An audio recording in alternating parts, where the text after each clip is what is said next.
You built the business. Now, build the man. This is the Ben Price Experience. All right. Welcome, Sam, from the New Forest Activities Centre. Hey, Ben. Yeah, absolutely. Well, I've got, there is two centres involved in the work that I do, but most of what I've done and what I've built has been here in the New Forest. We do have a centre in Scotland as well, Cairngorm's Activities, Oh, nice. which we've bought as a going concern, have been running for sort of 3 or 4 years. But yeah, what I'm looking to do really is create wonderful experiences throughout the UK's national parks, with the New Forest as our kind of home, our base and our original business. And we're looking to kind of stretch and increase our reach beyond here. Okay. Amazing. So my first question, Sam, is who are you and why are you here? Amazing. So that's it. Well, I mean, we can go really deep or we can stay surface level. So my name is Sam Sutton. I have always been involved in outdoor experiences and outdoor education, particularly as a career. I got into it when I was very, very young. And it's really been the only thing that I've ever done professionally. Studied in the Lake District, an outdoor studies degree, which really set up the backbone for what I do, although I was inspired a little bit prior to that, which I'm sure we can get into it. And I'm here now to share the stories really, and what I've learned over the 20 plus years of taking people into the outdoors, of running experiences. And that's from getting families involved with canoeing and kayaking, all the way through to running development programs for young people, all the way through to kind of corporate training and team building events. And I'm here to, like I said, share this with you and the listeners. And I'm very passionate about the value of getting outside, as I know you are. The metaphors and the stories that come from a day or a few days on adventures or in the outdoors is really powerful stuff. If it's framed correctly. So it is a empowering experience rather than something that people would want to forget. And likewise, I think, as with any experience, how you prepare people and then how you integrate the learning after the experience are absolutely key as well. I'm sure you'll know, I come from a coaching background, very much involved in coaching people how to paddle small plastic boats down rapids and down whitewater rivers. That was what I spent some of the early part of my outdoor career doing before I got a little bit more settled in the New Forest and into a larger business. I do, know what it takes to push people out of their comfort zone and then support them when they're doing things that to them are, out of the scope of the everyday, right? Lots of things to pull on there. What's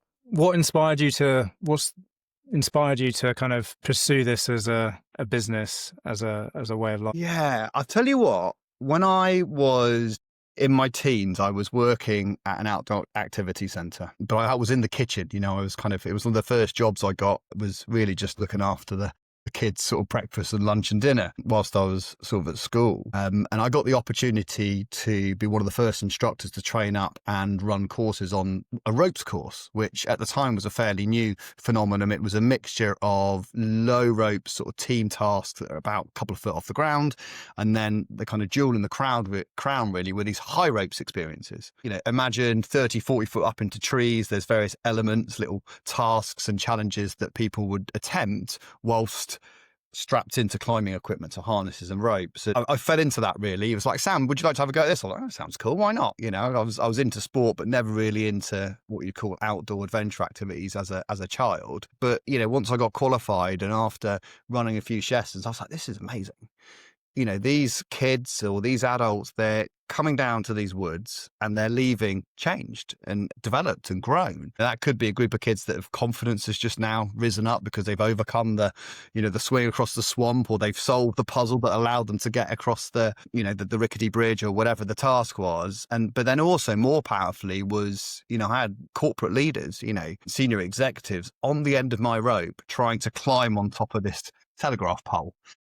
35 foot up in the air, the thing's wobbling like crazy. You're saying, right, just push down on your left leg and then drive your left leg, and trying to coach them through this experience. There was such a privilege. I was so grateful to have that opportunity, but also I was like, these people are looking to me for the help and advice that they need to push themselves through this challenge. Ultimately, you have to jump off and grab something. So again, you have to talk people through, all the the self-talk and all the visualization they need to do this thing. And it just so happened as well, there was a chap that was using NLP as a he was training people in NLP sort of core skills and basic sort of practitioner level at the center. And he was like, what you guys are doing is really incredible. This could add some value to the NLP courses that I'm running. Oh, wow. So we kind of collaborated, taught us, the sort of foundations of NLP and communication strategies, and we showed him the ropes literally and got him qualified as a ropes course instructor. It was a really cool exchange of learning, and I was like, I just want to do this. I love this. Where can I study more? Where can I get into this? And that set me on course to do the outdoor studies degree in the Lake District. Fell in love with whitewater kayaking and throwing myself down rapids and waterfalls and the traveling that goes with that as a lifestyle. And I thought, can I make a business out of this? Can I make a living out of it? And, given the background of the degree that we'd done, there was no reason why not give it a go, right? What can you lose? We were, early 20s, no sort of ties, no commitments. So me and a lad that was a chap called Rich, great friend of mine, we paddled a lot together. I sort of convinced him to come down to the New Forest because I knew the area really well, and there wasn't maybe the amount of competition you might have seen in Wales or other parts of the country. And, we bought half a dozen canoes and put some flyers out, and people came canoeing, which was, this is interesting. We're going to get paid. And here we are, we're now 22, 23 years later, and, we're still running canoeing sessions, but there's a whole lot more to the organisation sort of aside. So yeah, it was, but the bit to answer your question, just clearly, the bit that was powerful was how, within a couple of hours, people could really blow their minds and their expectations on what they are possible, what they're capable of. I could never there. An hour later, they're jumping and grabbing hold of a trees bar. What does that do for somebody? It just, if it's done correctly, it will really build their confidence. And it really allows them to understand that emotions like fear are a signal, not a constraint. It's something that's like telling us, okay, we need to pay attention, we need to be aware, but it's not like you have to not do the thing. Does that kind of make sense? What we're presenting with people are achievable goals, but it's always framed in this kind of challenge by choice kind of metaphor. It's like there's a huge challenge there. 40 foot is the top of the tree, but it starts on the ground. So for you, a few steps on that ladder and then coming down may be the best way to start, because if you don't like heights and you've got vertigo, that in itself is going to be a challenge. And trying to get people to appreciate we're all different, we're all got our own kind of hopes, fears, dreams, and that will drive us. But we can ask questions about our beliefs. We can ask questions about our fears and, why is it I'm scared of heights? That's interesting. Oh, yeah, I know. I fell out of a tree when I was 5. That, we don't actually know what it is that's holding us back until we take the time to sort of unpick it. So the challenge is give people a chance to reflect on that, but then also understand what tools they might need or how they might need to adapt to in future overcome similar challenges. It could be having a tough conversation with a workmate. It could be overcoming some business challenges or family challenges. It's like, how I behaved in that adventurous experience. There is patterns there that I could use. I can model behaviors and things I can use elsewhere, such as regulating my breathing, such as visualization, such as being aware of the self-talk and the impact it's having on me, etc., etc. So that kind of makes sense. It makes a lot of sense. So do you integrate that into so do you take them through a challenge and then have a conversation about it afterwards, and then kind of that gets integrated into their life kind of thing, or into their business?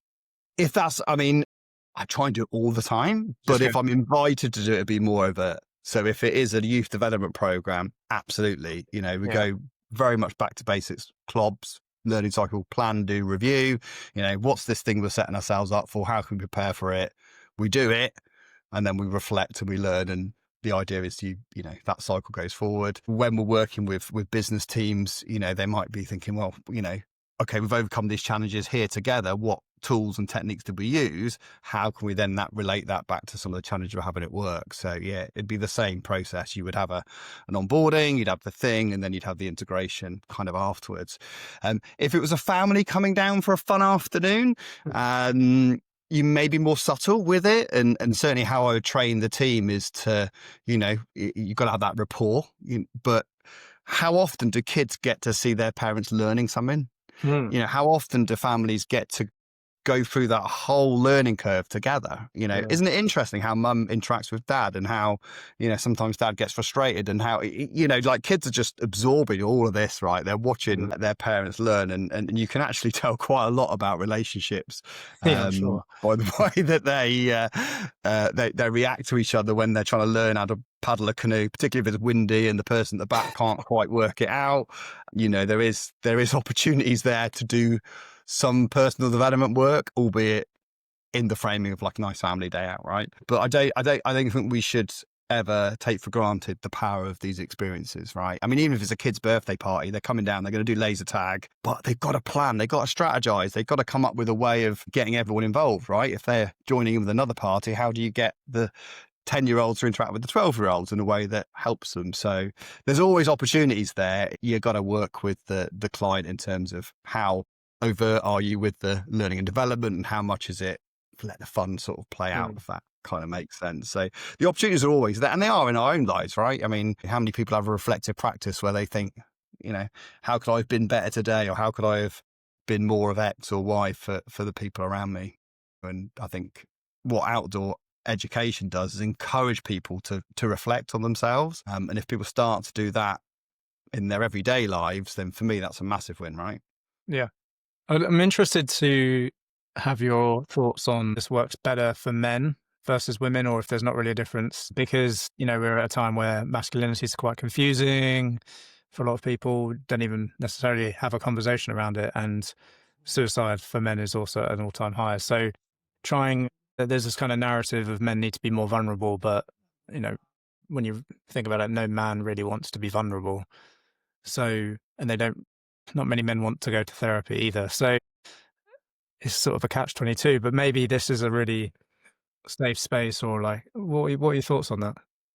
I agree with you. I think men need spaces, and they need places where they can open up. I think talking is an important thing that we all should be doing, and yet we become isolated. I mean, in a time of huge connectivity, there's almost appears that people are more lonely than they've ever been before, which is kind of a sort of juxtaposition, really, of what we've done and what we've created in our technological world. I think women have always had very strong social networks. They're typically quite good at having those kind of open conversations and emotional conversation. I mean, my wife will spend hours on the phone to a great friend of hers, whereas typically I won't. Have long conversations with friends is not something that I've ever done or recognise other men doing.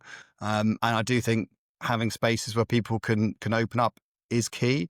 The outdoors is useful for that, because what man doesn't want to chuck an axe or fire a bow and arrow or make a fire or play in the woods? I think it takes us back to our childhood when we were freely doing those kind of things.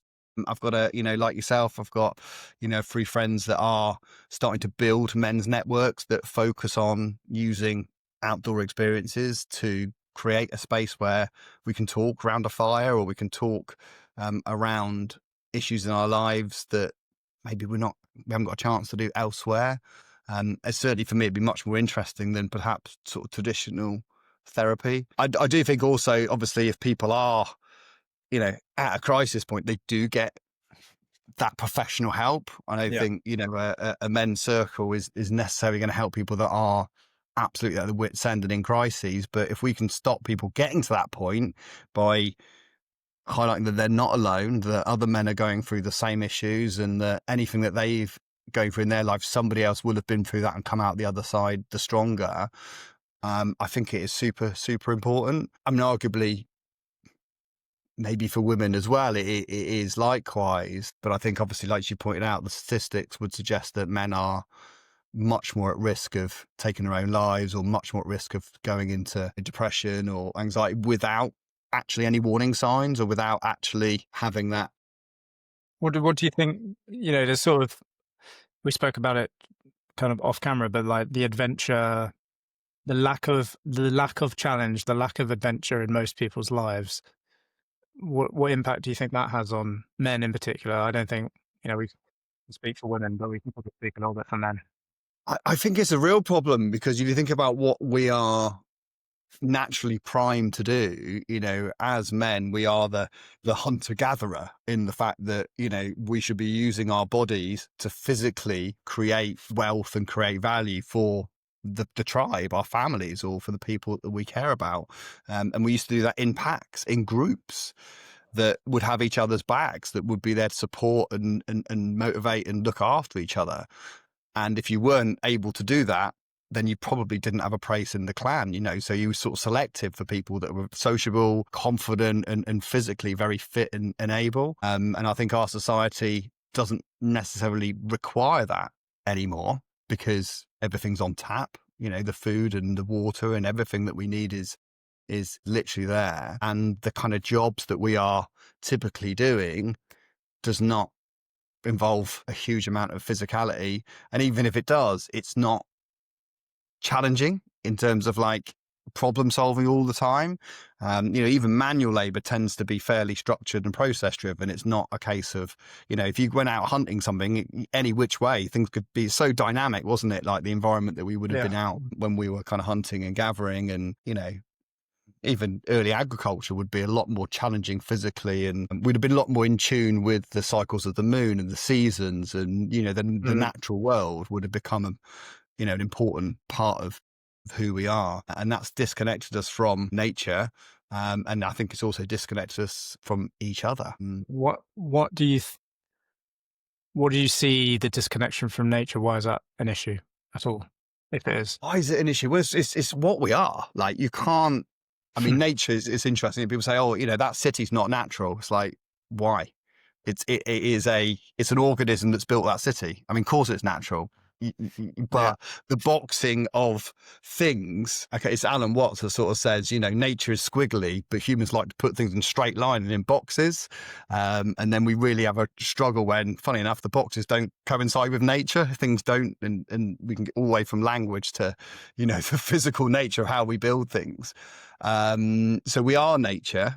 Everything we do is natural. However, in our soul, and I think in our hearts, is this deep connection to the animals, to the plants, and to the things that have given us life, like the earth itself. I think this is why gardening or going for a walk, or quite low level outdoor activities are so good for people's mental health and so good for people's soul. And I recognise when I was younger, we had a bit of a trauma, certainly when I was in my childhood, and my dad spent a lot of time having to look after my mum. And I just remember he used to escape into the garden like as much as possible, and he'd grow all his own food, and he'd, create this kind of amazing kind of wealth on our plates from what he'd bug in the garden. It's like, that's his meditation. Like, obviously now I'm older, like look back, and that was what he did to kind of calm himself, de-stress himself, and kind of let go of the challenge of being the breadwinner, and a lot of times the sort of carer as well. And he was laid back and able to deal with all this stuff as a result of it. And I think it is absolutely important that we stay connected to that thing that's in our heart. I understand if you live in a city, it can be challenging. You've got to consciously make time and make the effort to do the things that we're talking about here. Yeah. One of the colorations, don't think that's the right word. Anyway, one of the things all of the people who live a long time, like 100 years old, have in common is they all keep a garden. Yes, that's the blue zone thing, isn't it? I do. Yeah. The tending of plants, and absolutely. I think it's giving life and tending for life is an important part of, I think, kind of feeds back to us, right? That's and there's other things around social networks as well. I think that's sort of very much part of that. Well, that's what the moai is. That's what the moai means. The moai is from Japan, Okinawa, from the blue zone in Okinawa. Moai means meeting for a common purpose.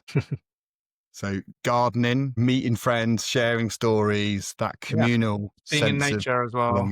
belonging. Just connect that kind of connection to it. Super important. Like you say, we're from it.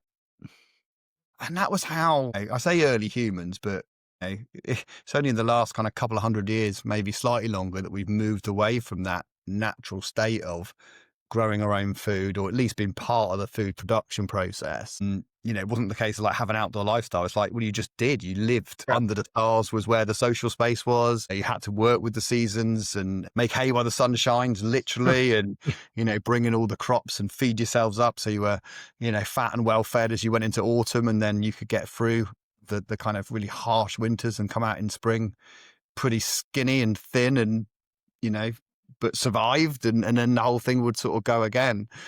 It's interesting, like I can't remember exactly who said it, but if you ask most people now what phase the moon's in, they'd look at you blank like, oh, right. But Well, to be fair, I actually wouldn't be able to answer that either. well, no, most people can't, and No, you I go, wouldn't but know. you don't have to go back long. Like, not a single person on the planet wouldn't be able to tell you because Really? they're just used to being outside at night, Right. looking at the Wow. stars, and they would I just had- get so they'd know I what heard it's doing. something the other day, which was, I don't know if this is true, but it was a scary proportion. I don't know what the number is of primary school teachers don't know where an acorn comes from. Of primary school teachers. Oh my word! But I they're read pretty well done on frogs because that's certainly part of the syllabus, is like where the frogs come from, and that's nuts. They must know where acorns come No, from. that's what I thought. But anyway, maybe it's not true. But hopefully it's not true, and I just got that I wrong. like to think that's not true, Ben. Hopefully it's a made up statistic. Great. Okay, so by the way, I think I probably know the answer to this, but you've kind of already answered it. Do you see that trend of people being less and less connected to nature? Like you've been in this for 20 years. In your time, have you seen that reduce, or has it stayed? Well, I mean, this is an interesting thing. So last week we ran a King's Trust program. So we typically, and I've been delivering these since I was in my late teens myself. So it was then the Prince's Trust, obviously. But basically, as part of this program, these young people do a week residential, which involves a range of outdoor experiences and outdoor activities. And I'm thinking back now, 10, 15, 20 years when I was delivering them, what the challenges were delivering these experiences. And quite often the kids would be quite, for want of a better word, quite rowdy, quite outspoken. They would literally sneak off in the middle of the night and try and get up to no good. And, they would be quite a trick group to kind of work with, right? This was the kind of, the young people that aren't engaging with mainstream ag and with jobs. The cohort last week just seemed very timid. It was like glued to a phone, like any opportunity. I'm not on activities now. I'm just going to glue myself to this device. Their energy levels, they were absolutely exhausted by the end of these days that we delivered for them.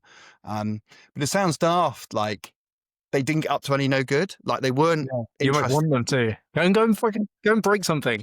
But it's like there was no rebellious streak about like, I'm going to sneak off, or I'm going to do this, or I'm going to try and cop off with that person. There was like nothing. It was just like they were scared.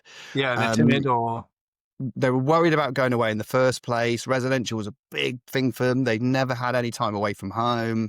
The confidence levels were so low, and like I said, any free moment, they were going to glue themselves to this device. Wow. And I don't know if that's a metaphor for society as a whole about where we are and where we're going. But these are, and don't get me wrong, I'm sure there are youngsters out there that are still causing a lot of physical trouble and getting up to no good. But on terms of like the average disengaged, young person, it's about like just being almost like backing away from everything rather than pushing against it. That kind of makes sense. Yeah, almost like they've been kind of numbed. That's what the phone does. Emotionally numbed. Like there's like nothing. It's like and what are these kids actually doing? I'm like, trying to obviously look over their shoulders a little bit, like what they're doing. It's like it's clearly very good at block breaker. It's like it's not even like they're just playing these games, or I think I was chatting to the leaders about it as well, because they were sort of, we were sort of discussing this exact thing. A lot of the girls get tight into kind of, she's doing that, or why she posted that, or comparing each other on social media, saying quite derogatory things about people that are doing things on social media. Whereas the boys were just numbing themselves with these kind of stimulating games. The girls were, all right, it's a digital network that they're interacting with, but there's the kind of gossip and, talking about others. Whereas the men or, these young lads were just Wow. almost on their own on this thing. And they Yeah. weren't even connecting with another person on the thing. They were just on the thing. Yeah. I remember reading about like the problem with games and men is that they level up in the game and then they don't really need to level up in real life because they've already achieved like the status within the game. Yeah. Yeah. And they're designed perfectly to fire off on our, all our kind of regulatory systems, aren't they? And all the kind of brain chemicals and, dopamine and everything that we crave, they just provide it. A drip, drip, drip. And like you say, get sucked in and become numb to the wider world and, numb to other people, really. So it was, and yeah, I mean, is that a reflection on society? I think it probably is. I mean, that's a big reason I'm curating these adventures and these trips and the camps and meeting in person, because for entrepreneurs is the same. Like, it's not as severe as it is with the kids, but like, it's for sure the same. And we are isolated a lot of the time, aren't we? As we work on our own, tend to be. Well, and that's it. And we go to our houses, which are, lovely and warm, and they've got everything that we need, and, the devices and connectivity that, our grandparents would have just been in awe of. And there's no manual labor, or at least very little. We haven't got to go and put clothes for a mangle, or, most of us probably don't even do much of the washing up. It just all gets done by a machine, right? But yeah, where are the social spaces? Where are the kind of clubs? And, they are there, don't get it wrong. I think, but people almost need to force themselves to get into it and join that martial arts club, or join that kind of crafting club, or, go out to go and see the boys or whatever. But, the cost of doing so is high, both in terms of like, have you got the time to do it, and have you got the inclination to do it? Or even, to be fair, a walk in nature's free. It is, yeah. There was an interesting survey the other day that somebody posted about this, and they were like, the question was, why are people turning away from the outdoors, or why are people not going on these outdoor adventures and experiences? And it was a survey, so they're asking the public. And the two things that came back was lack of time, and lack of time was one, and loneliness was the other. So they feel that they haven't got the time to do the thing, but they also feel isolated and lonely. Like, I haven't got anyone to go with. Even if I did have the time, who would I go with? I experienced that. Self. Absolutely. Yeah. Yeah. So since I sold my gym, I now have a lot more time. But guess what? Everyone's busy. So I'm like, who wants to go for a forage, or who wants to go for a walk, or who wants to... Everyone's busy. Not everyone, but often people are busy. It's difficult. And I think as we get older, it becomes harder to organize things. I do love mountain biking, I love whitewater kayaking, but now I'm a father, and now I've got a business and all these other, I know that they're self-imposed, but there's these other commitments and responsibilities that I feel take a priority.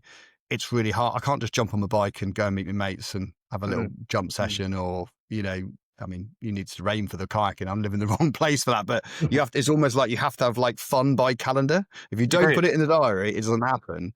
And you do literally have to force yourself. So I need to put this in the calendar, otherwise it's not going to happen.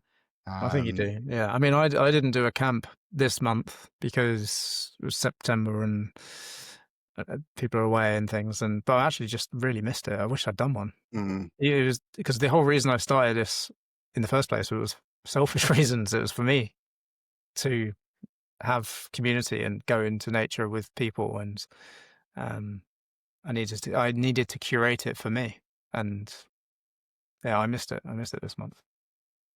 But I think the best things are built like that, though, Ben, aren't they? The best things that we build because we recognize the need for it. And that often the most powerful need is the one that we have ourselves. Yeah. Everything I've built in the past, which has been, for me, has turned out quite well.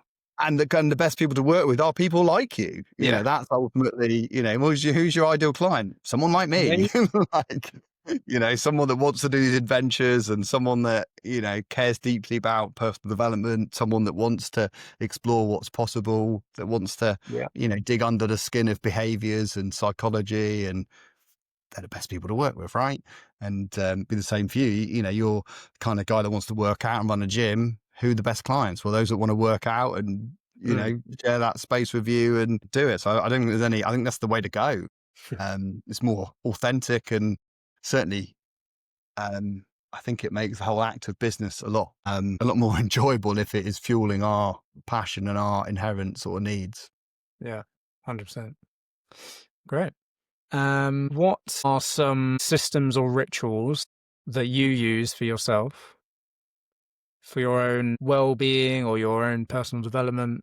Something that you think would be useful to share to others? But the most powerful thing that I've been able to do is be able to create space in my own head. I've had various experiences in my life that have almost like pushed me to the edge. I have the ability to take a few breaths and get myself into a state of calm. It requires, I mean, it's a meditative exercise, but I did it before I even kind of probably knew that was a word. And I suppose this way I'd summate it is to be present. Like, just sounds like so textbook, but it's true. Like, to be able to create presence in the midst of, a massive whitewater rapid, or whilst trying to talk somebody down off a high ropes course, or just trying to deal with a child that is screaming because you've given them the wrong breakfast, to be able to kind of just stop and interrupt whatever behavior it is that you're about to kind of launch into, is such a powerful tool. It's about How does somebody create presence? I think the first thing to do is remember to breathe. Like, remember to breathe. When someone's first starting to learn how to surf a wave in kayaking, I say to them, get on the wave and just breathe. What do you mean? Like, breathe. You know what you're doing. The body knows what it's doing.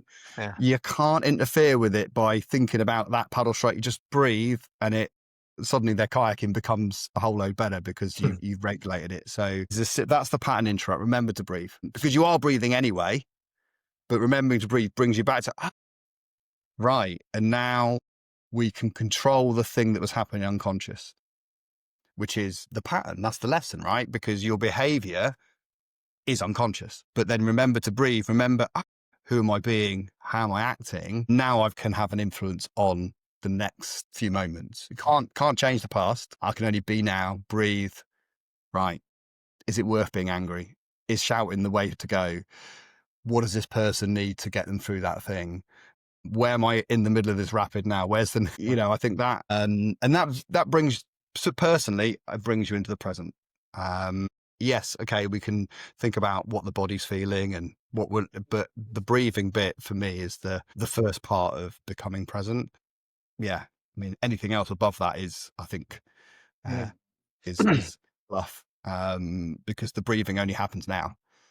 Like, all there is, right? So, now is the breathing. What's the state? Where am I going now? What's the behavior? What's the next way to go? And in terms of the ritual, if we do that in the morning, okay, I'm going to breathe. Who am I going to be today? What does my diary look like? What do I need to be the best for that person, for that person, for that person?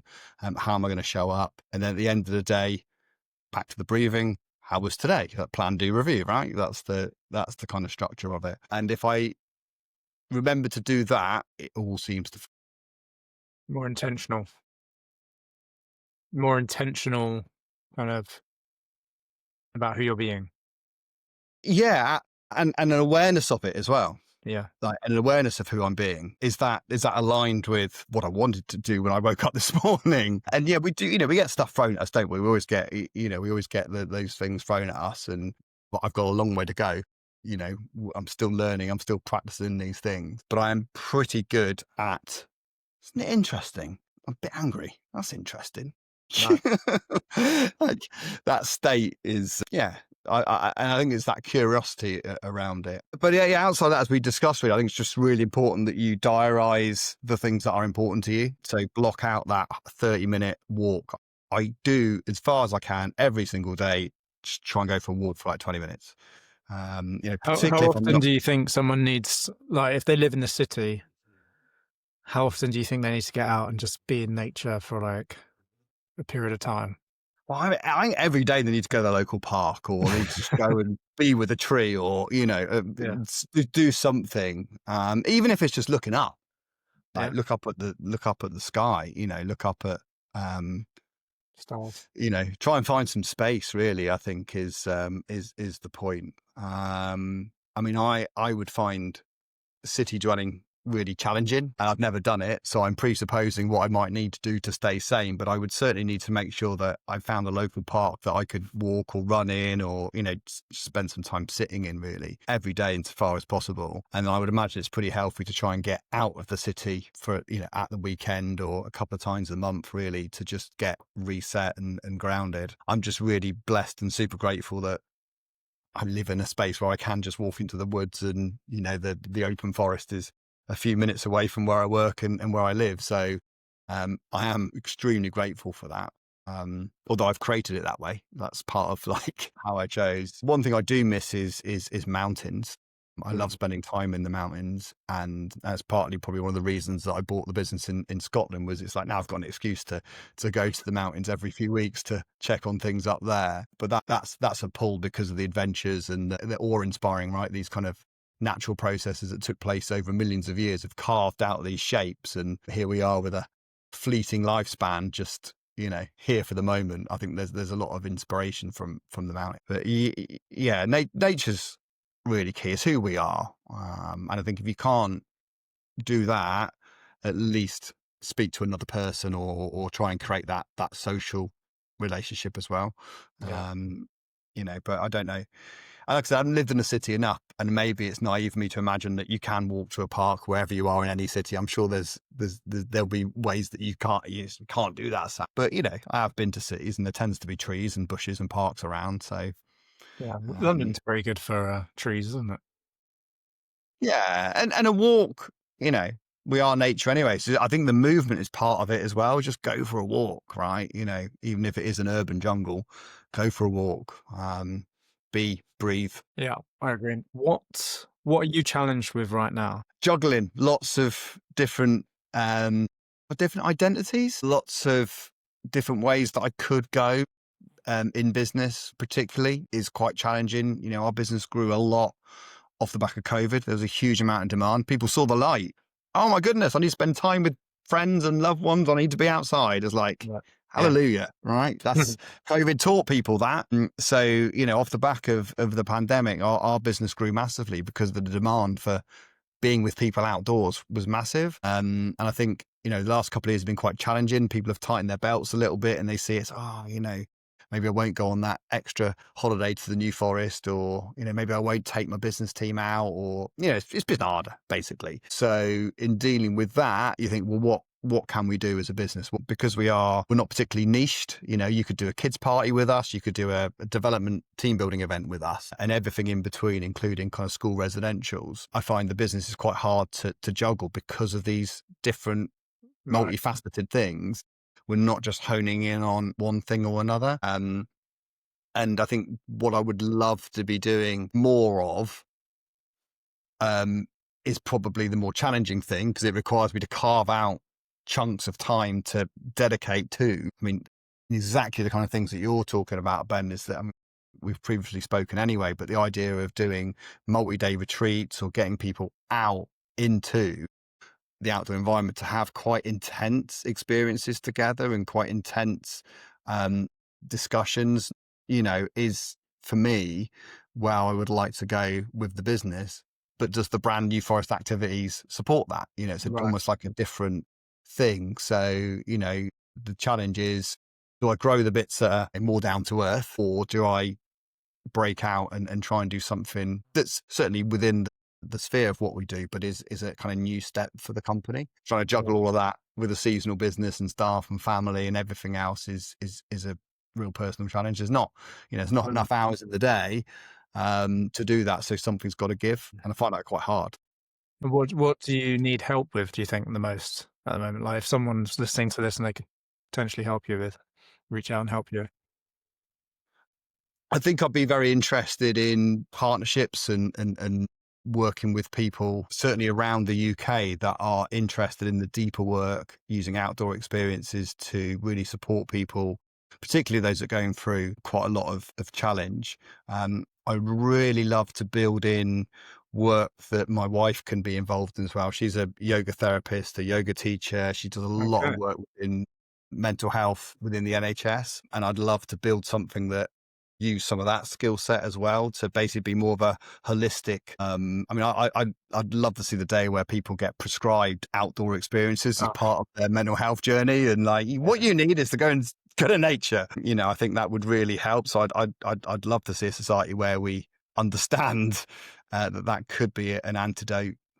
Certainly for mild symptoms. I'm not talking about crisis level stuff. That's outside of my skill set. But yeah, I would be interested in networking and speaking to people that are already doing this kind of work. yeah.